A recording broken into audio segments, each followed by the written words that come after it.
제가 우리 2주 전에 이제 목견 모임을 경주에서 하면서 제가 그런 이야기 했습니다. 이 믿음찬 교회에서 내가 있는데 나는 마치 호랑이 굴에 들어가 있는 것 같은 기분이다. 그렇게 했어요.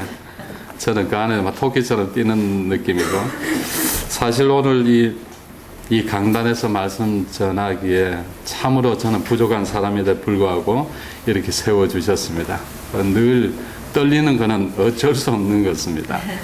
우리 훌륭한 우리 목사님과 이런 귀한 분들 계심에도 불구하고 저를 세워주신 하나님께서 아마 이 시간 세워주시리라 믿습니다. 네. 오늘 이 말씀에서 우리가 여러분들 갈라디아서 이 3장 19절 26절 말씀을 보시면서 율법 아래서 예수님 안으로 라는 그런 제목으로 말씀을 대언하겠습니다. 이 본문에 있는 갈라디아서는 여러분들 잘 알다시피 그리스도인의 자유에 대한 선언서라고 그렇게 이야기를 하고 있습니다. 이 갈라디아라는 이 지역은 이 두 가지로 이렇게 나눌 수 있는데요. 먼저 지역적인 그런 의미와 그런 정치적인 그런 의미로 이제 볼 수가 있습니다. 이 지역적인 의미는 아마도 사도 바울께서 1차 전도 여행을 마치고 난 후에 세운 교회들이 비시디아 안디옥이라든지 그 다음에 이고니온이라든지 루스드라라든지 더베 이런 지역을 말하고 있습니다. 그리고 이 정치적인 그런 의미는 그 당시에 로마가 정치적으로 행정적으로 가난했던 그런 소아시아 중심의 이런 여러 곳을 이야기를 하고 있습니다. 어쨌든 이 사도 바울이 1차 전도 여행을 성공적으로 마친 후에 그곳 교회는 예루살렘에서 도착한 유대인 그리스도인들이 이 바울이 전한 복음을 반박을 많이 했어요. 그래서 그들은 이 바울이 예루살렘의 사도에게서 이 가르침을 받고 할례를 무시하고 또한 율법 준수를 반대하는 등 도무지 이해하지 못할 사도들의 그런 복음과는 대치되는 그런 이상한 복음을 전한다라고 비난을 했습니다. 이에 대하여 바울은 자신은 부활하신 그리스도께 직접 부르심을 받았다고 증명한 뒤에 오직 믿음으로만 의롭게 된다는 복음을 변증하는 것이 바로 오늘 이 본문 말씀입니다. 그리고 바울은 다시 율법을 받아들이면 그것은 예수님의 은혜를 헛되이 받는 것이라고 하면서 율법의 저주 아래서 죽을 것이라고 경고까지 했어요. 그리고 동시에 성도들에게는 그리스도 안에서 자유함을 누리되 이제 성령의 인도함을 따라 율법을 사랑의 원리로 지켜야 된다고 그렇게 말했습니다. 오늘 본문 말씀에서 사도 바울은 율법의 목적은 죄를 드러내기 위함이다 라고 말씀하셨어요. 또한 이 목적도 19절 말씀에 여러분들이 성경을 보면서 보시기 바랍니다. 19절 말씀에 보면 오로지 이것은 한정된 기간 안에서만이라고 이렇게 말씀하셨어요. 21절 말씀에 바울은 율법과 약속의 강구에 대해서 변증을 합니다. 그렇다면 율법은 하나님께서 아브라함에 주신 약속들과 반대되는 것이 아니냐? 바울의 대답은 간단합니다. 결코 그럴 수 없느니라. 이렇게 단호히 말합니다. 하지만 예수님을 믿으면서도 율법을 지켜야 된다는 이 유대주의자들은 바울의 이 간단한 질문과 대답에 만족할 수가 없었습니다. 사도 바울도 그들의 반응에 대해서 잘 알고 있었습니다. 그래서 바울은 더 구체적으로 그 이하의 말씀으로 설명하고 변증을 합니다. 21절 하반절에 보면 만일 능히 살게 하는 율법을 주셨더라면 의가 반드시 율법으로 말미암았을 것이다. 이렇게 말씀하고 있습니다. 이것은 율법은 생명을 가져올 수 없다는 것을 말하고 있습니다. 율법을 지키면 의롭게 된다는 것인데 성도 여러분, 우리가 이 율법을 다 지킬 수 있습니까? 절대 그럴 수가 없습니다. 그래서 갈라디아서 2장 16절 말씀에 보면 사람이 의롭게 되는 것은 율법의 행위로서가 아니요 오직 예수 그리스도를 믿음으로 말미암는 줄 알므로 우리도 그리스도 예수를 믿나니 이는 우리가 율법의 행위로서가 아니고 그리스도를 믿음으로써 의롭다함을 얻으려 함이라. 율법의 행위로서는 의롭다함을 얻을 육체가 없느니라 라고 하셨어요. 우리가 율법으로 어떤 이 의롭다함을 얻는다, 이거는 도무지 있을 수 없다라는 말입니다. 우리가 의롭다라고 인정받는 것은 오직 믿음으로라는 것을 여러분들 잊지 마시기 바랍니다. 유대인들은 율법에 대한 지식으로 말미암아 타민족들과 이 구분될 수 있고 그것이 그들에게는 생명으로 여겼습니다. 그렇기 때문에 지금도 그들은 선민 사상으로 무장되어 있습니다. 그래서 다른 민족들을 조금 무시하는 경향이 상당히 많아요. 그러면서도 예수님을 믿지 않습니다, 그들은. 그러나 유대 율법주의자들의 율법에 대한 이런 믿음에 대하여 사도 바울은 단호히 반대합니다. 만약 율법이 이렇게 생명을 가져다 줄 수 있는 것이라면 율법을 통해서 하나님으로부터 의롭다라고 인정받을 수 있을 것입니다. 그러나 그렇지 않습니다. 오늘 본문 22절 말씀에 보면 성경이 모든 것을 제 아래 가두었으니 라고 했습니다. 여기서 성경이라는 단어는 헬라어에서 이 그라페라는 말인데요. 이것은 기록된 것을 의미합니다. 즉 기록된 율법을 가리킵니다. 그래서 22절을 다시 읽으면 기록된 율법이 모든 것을 제 아래에 가두었으니 라는 말입니다. 즉 율법은 죄를 드러내고 범죄 사실과 유죄를 인정하기에 주어졌고 유죄를 인정하는 이 죄인들을 감옥에 가두기 위해서 주어졌다는 그런 말씀과도 같습니다. 그러기에 율법은 세상의 모든 사람들을 죄라는 감옥에 가둬버립니다. 율법적인 신앙은 죄라는 무덤 안에서 사는 것이며 생명이 아니고 죽음, 바로 그 자체인 것입니다. 저와 여러분들도 이 율법적인 신앙에 매여 있었다면 여전히 우리는 죄 가운데 있을 것입니다. 그러나 사도 바울은 19절에서 율법은 죄를 드러내기 위해 주어졌고 이 율법은 약속하신 자손이 오기까지 있을 것이다. 약속하신 자손이 오기까지 있을 것이다 라고 율법을 정의하고 있습니다. 그는 23절 말씀에서 이 자손이라는 표현 대신에 바울은 믿음이라는 표현을 사용했습니다. 그리고 범법함으로라는 대신에 매인다라는 이런 표현을 사용해서 말씀을 하고 있습니다. 믿음이 오는 것은 예수님께서 오시는 것을 말합니다. 예수님이 오시기 전까지는 우리가 율법이라는 사슬에 매여 있었고 죄라는 감옥에 갇혀 있던 게 바로 저와 여러분들의 모습입니다. 그러나 약속하신 그리스도께서 오신 후로는 율법의 시대가 비로소 지나고 믿음의 시대가 오게 된 것입니다. 예수님이 오심으로 율법이 끝나고 약속의 시대가 왔다는 그런 말씀입니다. 성령의 시대가 왔다는 그런 말씀입니다. 성도 여러분, 만약 우리가 이 시대에도 율법을 범함으로 율법을 행함으로 의롭다함을 인정받고 싶다면 그것은 매우 잘못된 것입니다.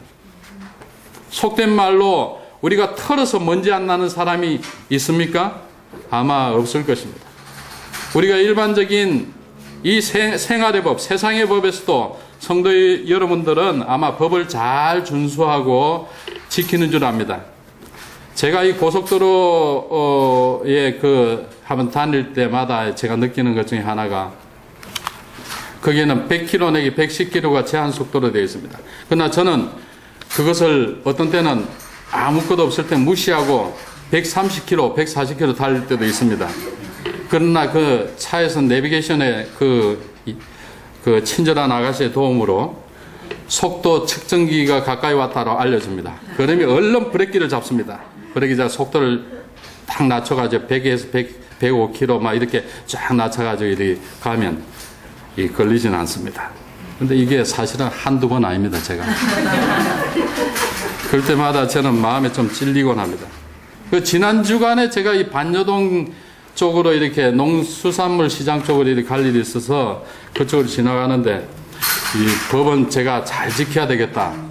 이렇게 생각하면서 이렇게 횡단보도 쪽으로 건너간 사람 아무도 없었어요. 제가 그 정지선 앞에 딱 서가지고 있었습니다. 근데 잠깐 있으니까 뒤에서 클락션 소리가 울리고 라이트가 번쩍번쩍 켜고 난리였습니다. 그래서 마침 신호가 이제 끝나고 난 뒤에 제가 이 출발을 했습니다. 출발하고 하니까 바로 뒤에 있던 차가 갑자기 앞으로 이렇게 팍 비켜서더니만 창문을 열고는 뭐라고 막 인상을 써가지고 막 이러는 거예요. 그래가지고 제가 차를 옆으로 세우고 내리려고 생각을 했다가 그 얼굴을 보고 마음을 접고 조용히 있었습니다. 율법 아래서 우리는 모두 죄인임을 인정하지 않을 수가 없습니다. 여러분들 조그만 그 사소한 여러분들 삶에서도 죄 안 짓는 분 있습니까? 우리는 모두 죄를 짓는 죄인임을 인정할 수밖에 없습니다.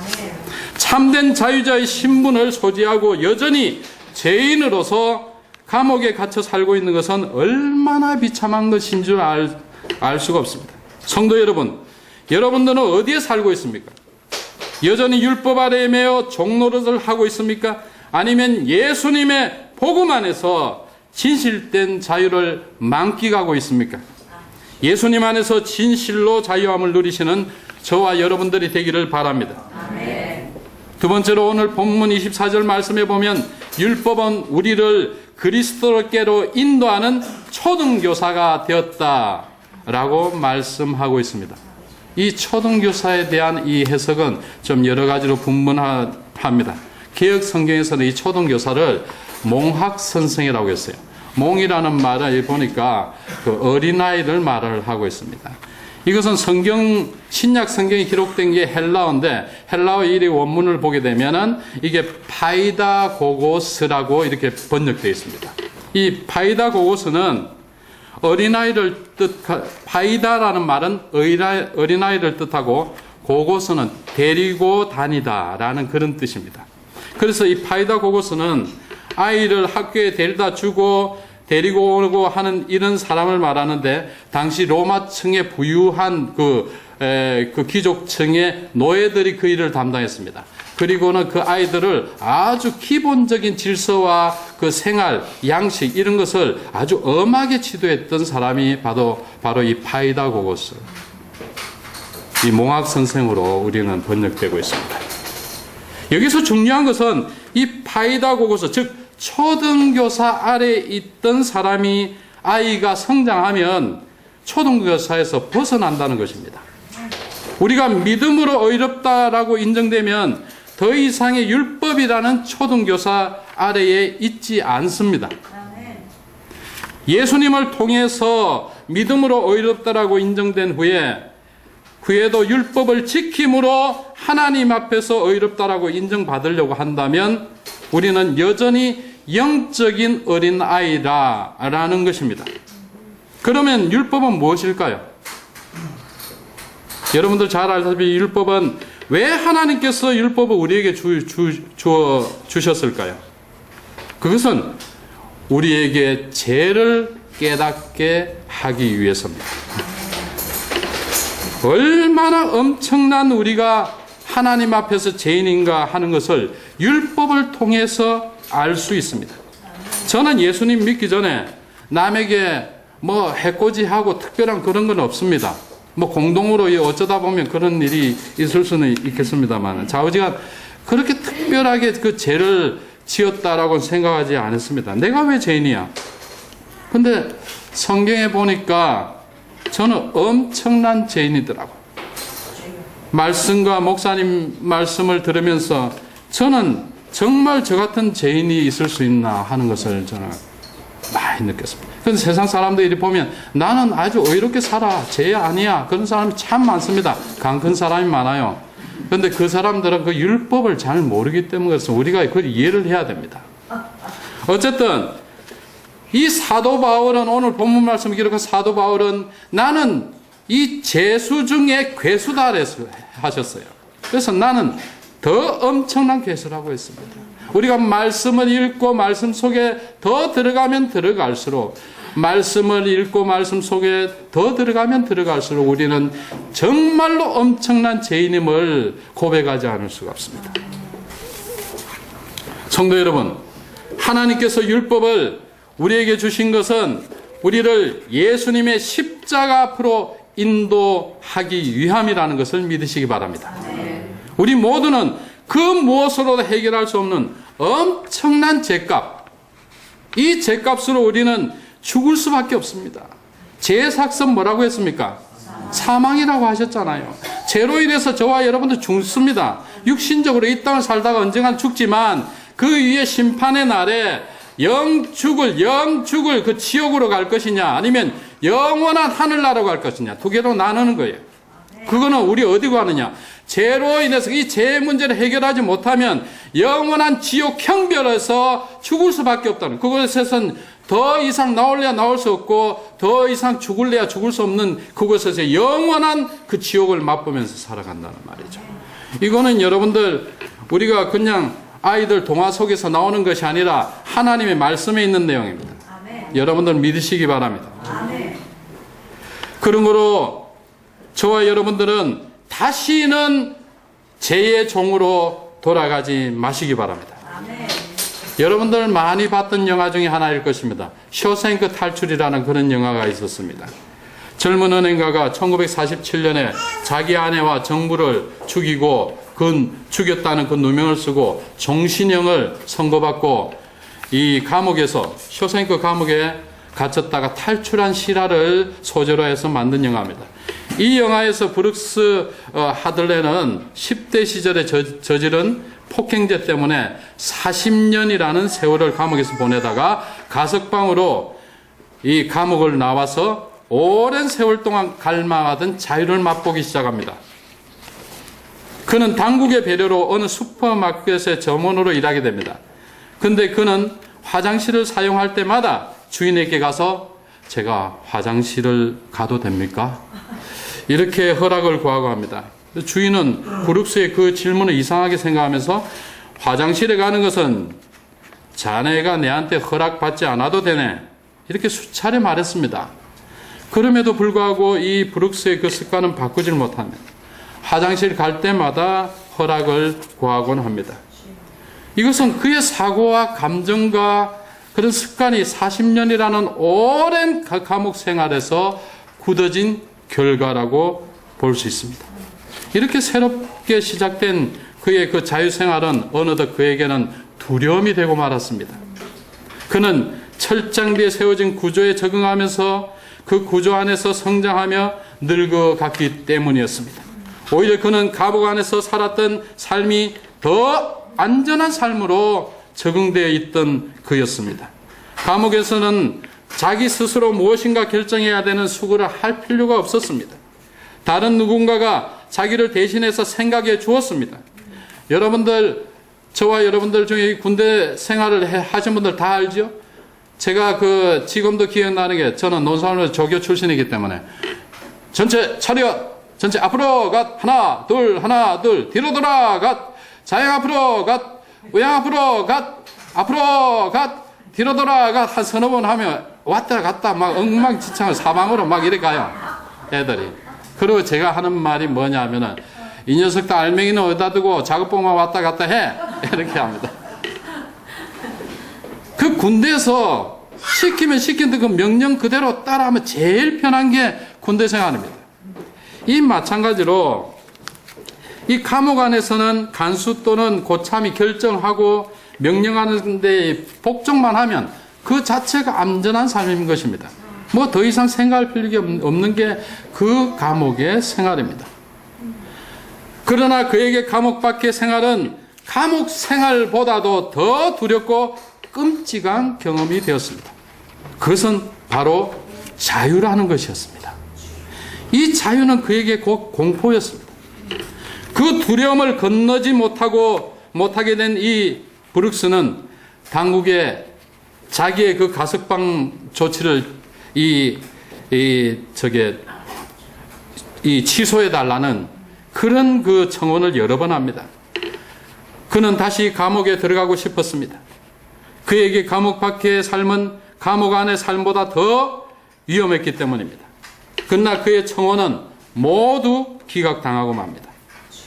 그는 자기의 딜레마를 이렇게 표현합니다. 두려움을 느끼며 사는 삶은 끔찍한 일이야. 그는 다시 감옥에 들어가고 싶은 소원이 좌절되자 그는 결국 자살하고 맙니다. 율법주의 안에 갇혀 평생을 살아왔던 사람은 바로 이 쇼생크 탈출의 브룩스와 같은 결코 다르지 않습니다. 율법에 갇혀 살았던 사람들은 율법이 가져다 주는 자유에 대해서 마치 죽기라도 하는 것처럼 두려워합니다. 그들은 하라 또는 하지 마라의 명령적 시스템, 그리고 이것이 옳고 저것은 틀렸다 하는 흑백 논리라는 감옥에 들어가서 사는 것을 더 편하게 생각하는 사람들이 많습니다. 더군다나 이 세상 속에 엄청난 사람들이 그런 논리에서 사는 사람들이 있다는 것을 우리는 직시해야 합니다. 그것이 바로 당시에 율법적 유대주의자들과 바리새인들, 사두개인들, 그 다음에 서기관들, 종교 지도자들의 그런 삶이 아닙니까? 그들은 예수님을 올바르게 이해하지 못했습니다. 그래서 그들은 예수님을 십자가에 내어주고 잡아 죽이기까지 했습니다. 성도 여러분, 이제 율법이라는 초등교사로부터 자유하시기 바랍니다. 이제 쇼생크 감옥에서 다시 돌아가려고 하지 마시기 바랍니다. 내가 너희를 자유케 하리라 하신 우리 구주 예수님 안에서 참된 자유를 누리며 성령님 안에서 기쁨을 누리는 저와 여러분들의 삶이 되기를 바랍니다. 우리가 세상을 살다 보면 죄로 인하여 무섭고 두려운 마음이 생깁니다. 그거는 누구나가 다 똑같습니다. 내일이 어떻게 될는지, 잠수에 어떻게 될는지, 여러분들 어제 아랫게 그 판교의 그런 사건을 봐서도 알죠? 거기에 올라가서 그 밑에서 순간적으로 이 세상을 떠날 줄 누가 알았습니까? 우리는 그런 세상 속에서 살고 있는 것입니다. 어쨌든 우리는 오직 예수 그리스도 안으로 나와야만이 우리의 묵었던 감정, 닫혀진 감정, 우리에게 닫혀진 모든 것들이 해결된다는 것을 꼭 기억하시기 바랍니다. 마지막으로 그러면 예수님 안에서의 자유는 어떤 것일까요? 오늘 25절 말씀을 한번 보시기 바랍니다. 25절 말씀을 다 한번 읽어볼까요?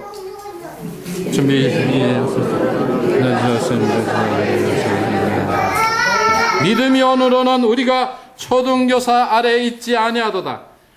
이 말씀의 강도는 아주 강합니다.